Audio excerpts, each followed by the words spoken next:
Olá, pessoal, tudo bem com vocês? Hoje nós daremos continuidade ao estudo das ligações químicas. Anteriormente, nós havíamos visto ligações iônicas e ligações covalentes. Hoje nós veremos ligação metálica.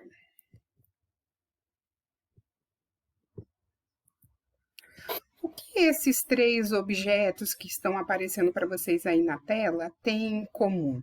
Eu tenho ali um par de alianças, né? Alianças de ouro.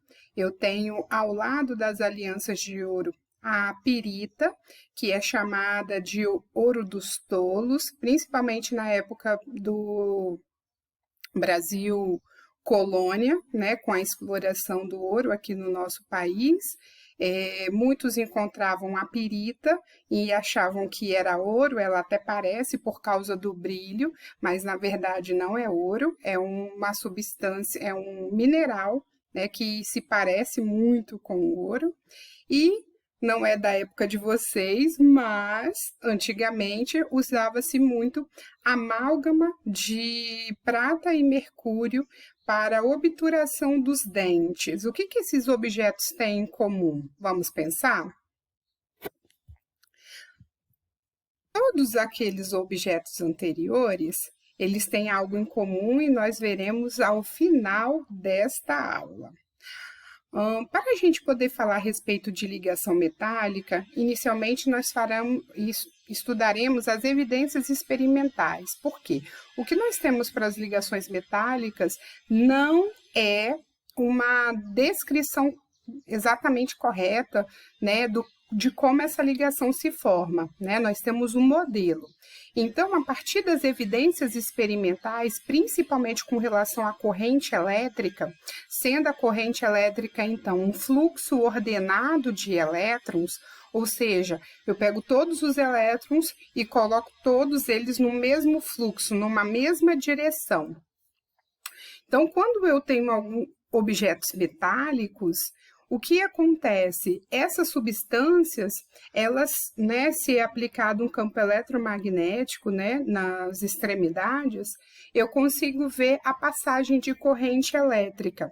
A partir, então, desse fato experimental, foi montado um modelo para explicar as ligações metálicas. Esse modelo é chamado de mar de elétrons, que consiste em, eu tenho um metal, no meu caso, né, ali do exemplo, eu tenho o cobre.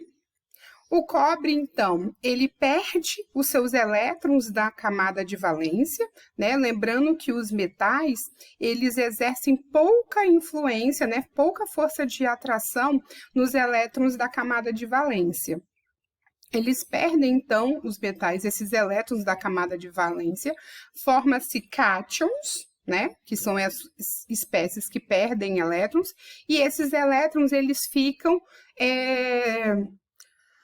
como num mar de elétrons soltos, né, livres em todos os átomos que estão ali presentes naquele retículo cristalino. Então, na imagem abaixo, né, a gente tem um GIF que mostra exatamente como os elétrons ficam soltos, livres, né, dentro dessa superfície metálica.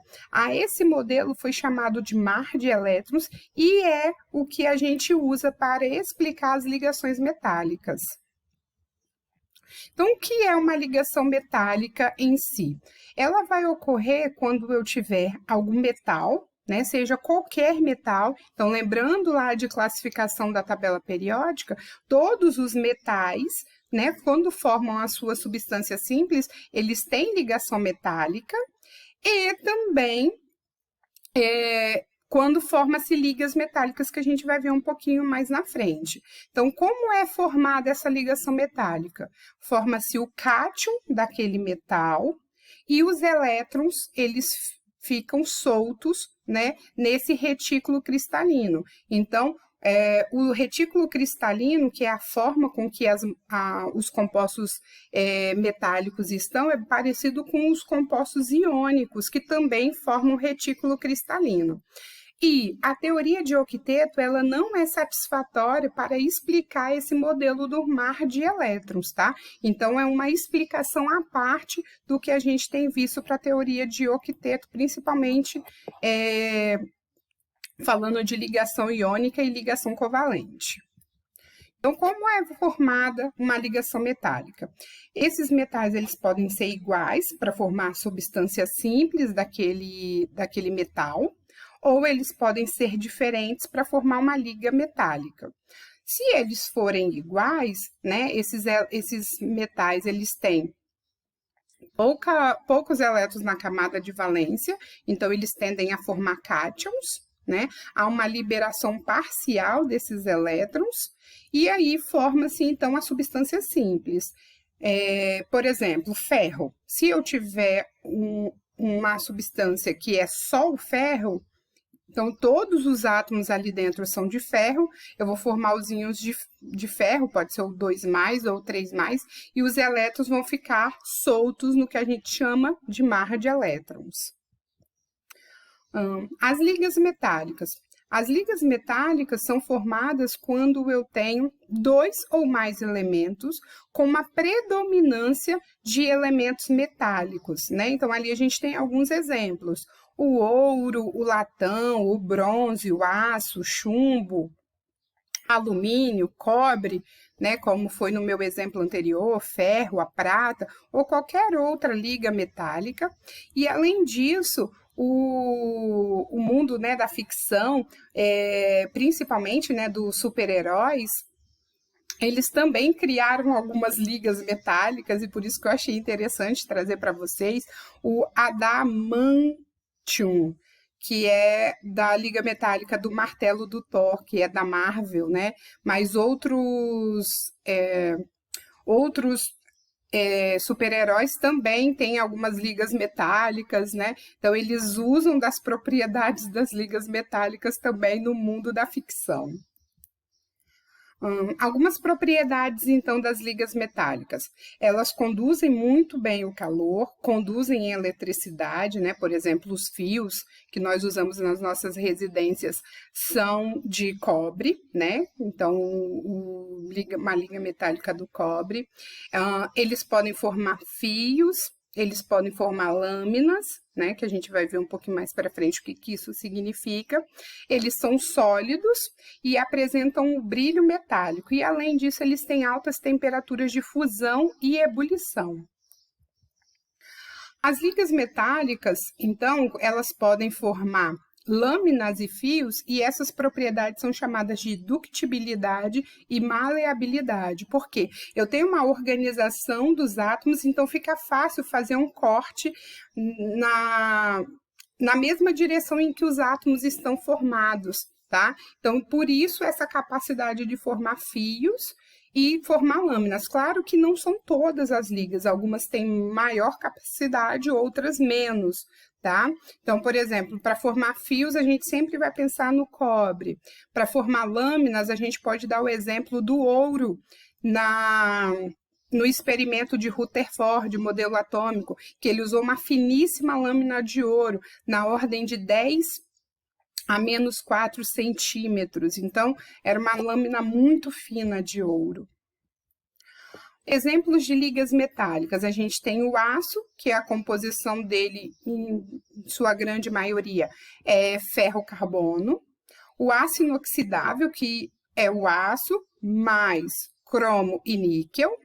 A amálgama odontológica, que foi a que eu falei no início, que é uma liga metálica formada de mercúrio e prata, mas eu tenho alguma presença de outros metais também, como outros elementos químicos, como o estanho, o cobre e o zinco. O latão, que é uma liga metálica de cobre e zinco. O ouro 18 quilates, né, principalmente para as joias, né, alianças, né, como foi meu exemplo também no início da aula, que é uma composição de ouro, prata e cobre. O níquel cromo, que é níquel e cromo, né, pelo próprio nome já diz, e a liga de metal fusível, também formada de bismuto, chumbo, estanho e cádmio. Como a gente está finalizando essa parte das ligações químicas, é interessante a gente comparar as ligações para ficar um pouco mais fácil da gente entender, principalmente as propriedades físicas dessas substâncias, né? Então, ali a gente tem um quadro que mostra as ligações, né, químicas, iônicas, molecular ou covalente e metálica, e as suas propriedades. Os compostos iônicos, por causa da força de atração, assim como nos compostos metálicos, né, as temperaturas de fusão e ebulição são geralmente altos. Nos compostos que apresentam ligação covalente, né, porque essas interações são mais fracas quando comparadas às ligações iônicas e molecular e metálicas, as temperaturas são mais baixas.